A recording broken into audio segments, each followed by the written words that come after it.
सासंगत जी, हम कितना भी प्रयास क्यों न कर लें, किंतु मिलता वही है जो हमारे भाग्य और नसीब में लिखा होता है। कहते हैं इंसान दुनिया से तो भाग सकता है, पर अपने नसीब से भाग कर कहाँ जाएगा। कहते हैं हो ही वही जो राम ने रच रखा, अर्थात परम पिता परमेश्वर ने जो हमारी कुंडली में लिख रखा है वही तो घटित होगा। आज के प्रसंग का शीर्षक भी यही है, एक राजकुमारी के 3 स्तन। प्राचीन समय की बात है, दक्षिण प्रांत में सुधाकर नाम का राजा राज्य करता था।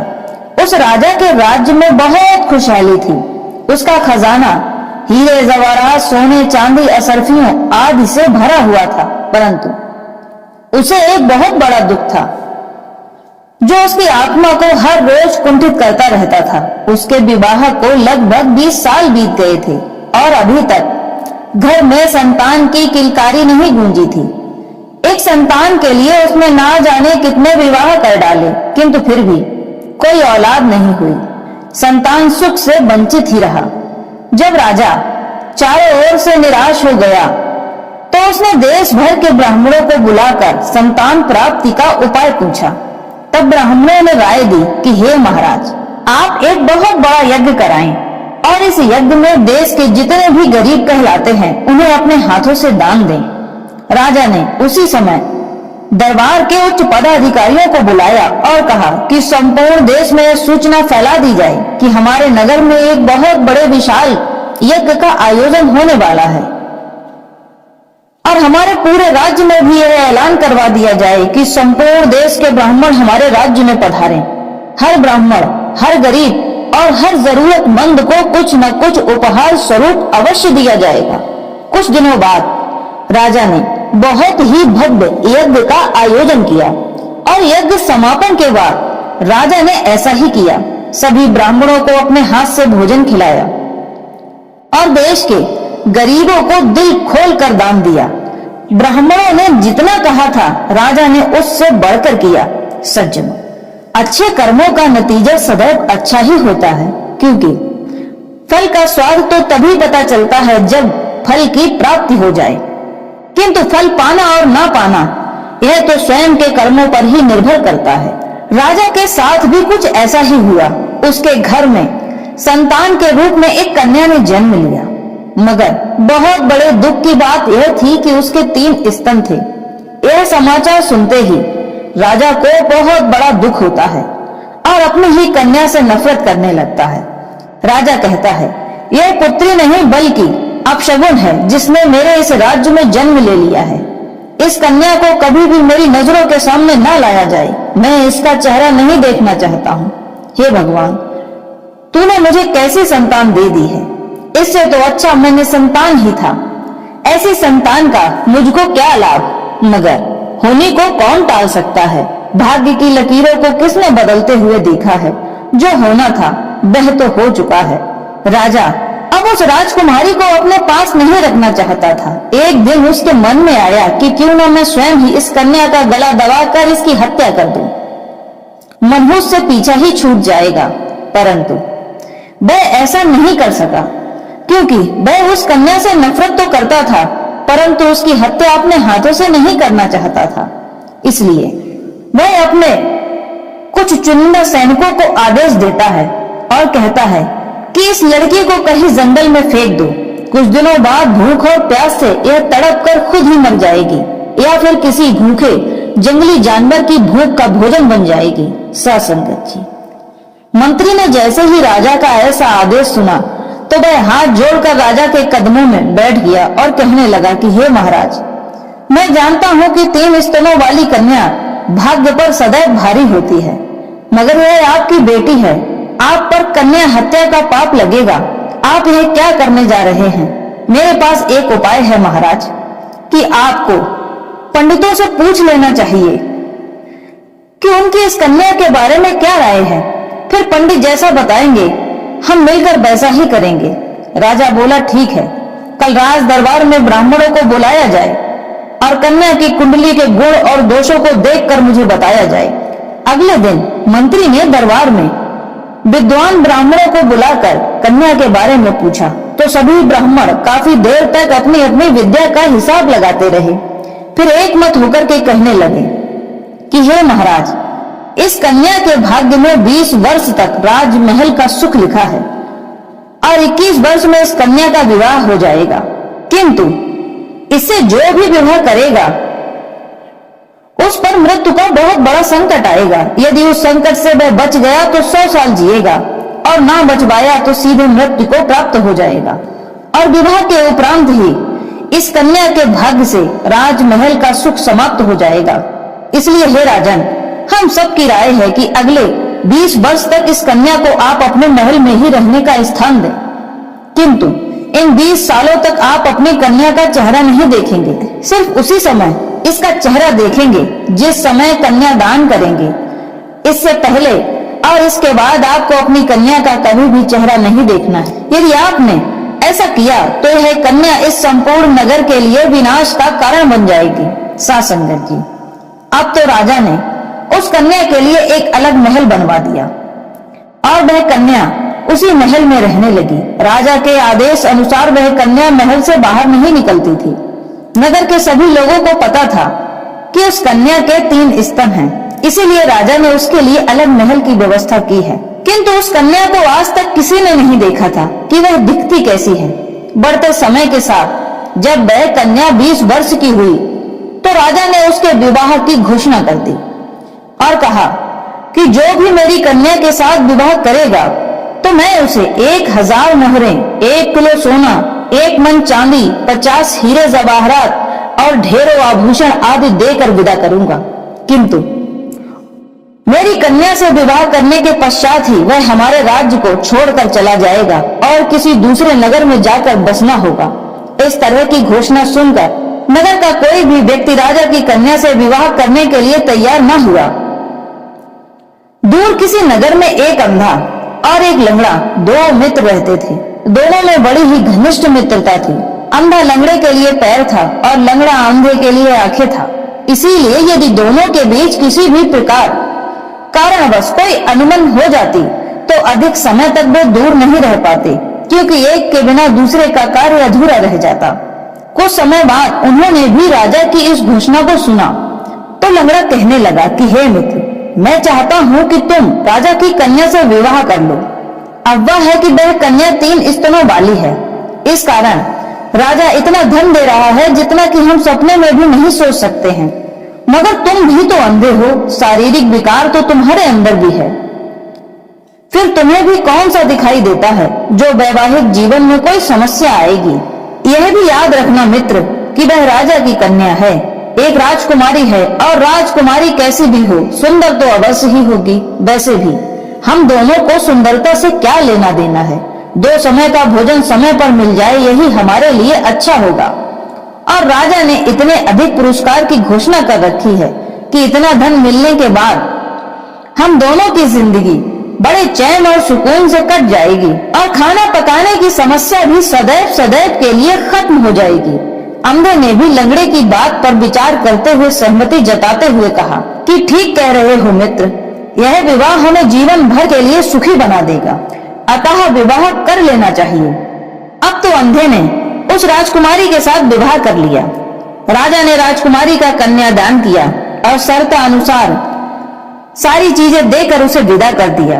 अंधा और लंगड़ा राजकुमारी को लेकर दूसरे नगर आ गए और एक बड़ी ही सुंदर सी हवेली बनवाई। अंधे को तो कुछ भी दिखाई नहीं देता था, इसलिए उसे क्या पता कि हवेली कितनी सुंदर और भव्य बनी हुई है। हवेली की सुंदरता यदि कोई एक बार देख ले तो अंदर आने की ललक पैदा हो ही जाएगी। सज्जनों, देखते ही देखते अंधे और लंगड़े के तो दिन ही बदल गए।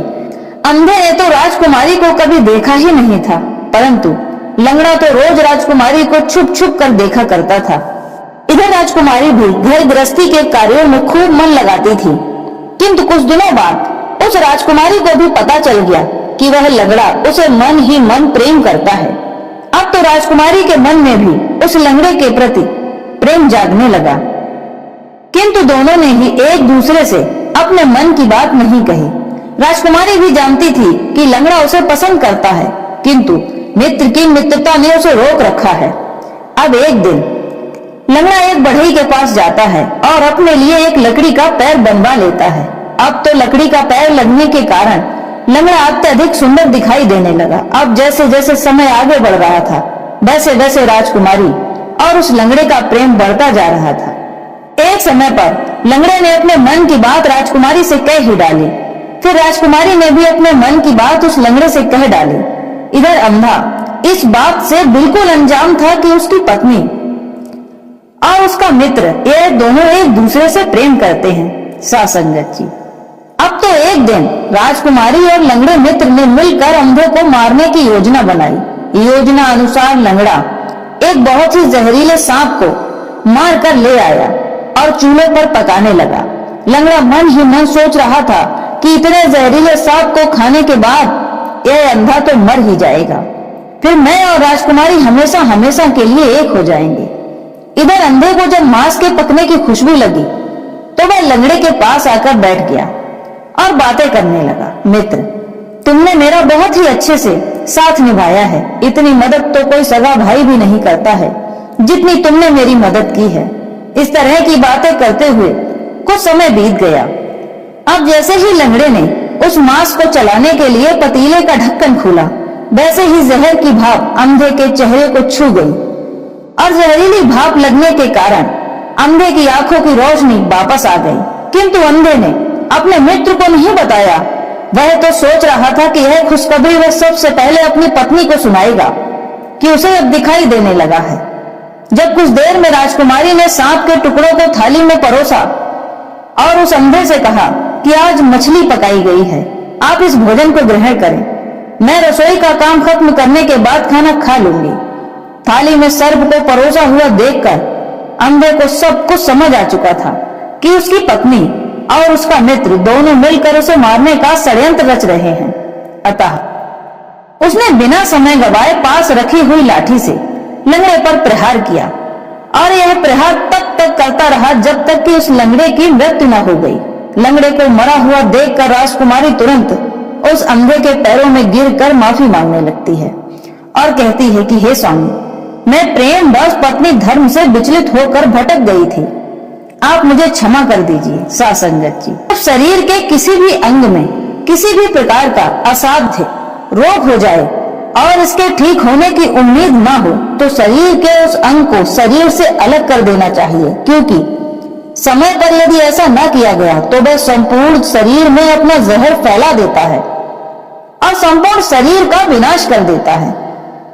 फिर आपको मृत्यु तक तो कभी न कभी पहुंचा ही देगा। इसीलिए मैंने अपने मित्र को मृत्यु दंड दे दिया है, क्योंकि यह मेरे लिए असाध्य रोग हो गया था और कभी न कभी धोखा देकर मुझे मृत्यु के रास्ते तक ले ही आता।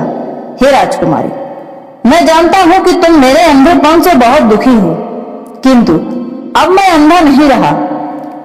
जो सर्प तुमने षड्यंत्र बस मेरे लिए पकाया था, संयोग बस उसी सर्प के जहर से मेरी आंखें ठीक हो गई हैं। अब मुझे सब कुछ दिखाई देने लगा है। हे राजकुमारी, मैं तुम्हारी स्थिति और परिस्थिति दोनों को समझता हूँ, क्योंकि तुम्हें बचपन से लेकर आज तक किसी का भी प्यार दुलार नसीब नहीं हुआ। इसीलिए उस लंगड़े के जरा से प्यार से तुम डगमगा गई। किंतु जरा सोचो, जो व्यक्ति अपने बचपन के मित्र को धोखा दे सकता है, क्या वह तुम्हें धोखा नहीं देता? हे राजकुमारी, एक आयु तक प्रेम, लड़कपन, नटखटता और आलस्य सब कुछ अच्छा लगता है, किंतु गंभीरता जब मन धारण कर लेता है तो यह सारी चीजें बहुत पीछे छूट जाती हैं। यह बात कहते हुए अंधे ने अपनी पत्नी राजकुमारी को माफ कर दिया और अब दोनों खुशी खुशी से अपना जीवन बिताने लगे। सासंगत जी कहते हैं, सच्चा मित्र तो वही है जो सदाचारी और विश्वास पात्र होता है, जो आवश्यकता पड़ने पर मदद के लिए सदैव तत्पर हो। एक सच्चा मित्र आपके दोषों को बताने से कभी भी हिचकिचाएगा नहीं और मित्र तो अपने मित्र के गुणों का बखान करते समय स्वयं गर्व का अनुभव करेगा। यदि कम शब्दों में कहा जाए तो सच्चा मित्र तो वही है जो हमारी गलतियों को बताए और हमें निश्चल, निष्कपट, निस्वार्थ उत्थान का मार्ग दिखाए। सासंगत जी, जीवन है तो संघर्ष है, क्योंकि संघर्ष के बिना जीवन की कल्पना भी नहीं की जा सकती है। जीवन चाहे मनुष्य का हो या संसार के किसी भी जीवधारी का क्यों ना हो, जिंदा रहने के लिए पेट भरना आवश्यक है और पेट भरने के लिए संघर्ष उतना ही आवश्यक है। संघर्षों से भरे जीवन में जो एक दूसरे की मदद करते हैं, एक दूसरे का हाथ पकड़कर चलते हैं, सही मायने में उनका ही जीवन सफल माना जाता है। ससंगत जी, सच्चा मित्र औषधि के समान होता है। यदि वह आपके साथ है तो आपके अंदर की सारी गलत आदतों को औषधि की तरह धीरे धीरे नष्ट कर देगा और आपको पता भी नहीं चलेगा। इसीलिए विद्वानों ने कहा है, मित्रता करते समय यह भली भांति समझ लेना चाहिए कि यह मित्र आपका हित चाहने वाला है या नहीं, क्योंकि मित्र चाहे तो अपने मित्र को आसमान की बुलंदियों तक पहुंचा सकता है और यदि मित्र चाहे तो उसे कीचड़ या अपाहिज बना सकता है या फिर मृत्यु के रास्ते पर भी ढकेल सकता है। इसीलिए मित्र पर भरोसा तो कीजिए, पर पहले समझ लीजिए कि क्या वह भरोसे के लायक है या नहीं। अपनी बेवकूफी की वजह से आज लंगड़े को एक सच्चे मित्र और अपनी जान से हाथ धोना पड़ा। सज्जन, हम जैसा करते हैं हमें वैसा ही फल भोगना पड़ता है। इसीलिए कहा जाता है कि जैसा बोएगा वैसा ही काटेगा। जीवन में कर्मों का बड़ा ही महत्व है। कर्म कीजिए पर जनहित को ध्यान में रखकर। यदि अच्छे कर्म होंगे तो फल भी उतना ही अच्छा प्राप्त होगा। सत्संगत जी, आज का यह ज्ञानवर्धक प्रसंग यदि आपको पसंद आया है तो वीडियो को लाइक अवश्य करें, चैनल को सब्सक्राइब करें, साथ ही साथ खुश रहें, खुशियां बांटें, क्योंकि यही तो जीवन का मूल मंत्र है। अपने आसपास रहने वाले लोगों का भी ध्यान रखें। परमपिता परमेश्वर सदैव आप पर अपनी दया, कृपा, अनुकंपा बनाए रखे। धन्यवाद।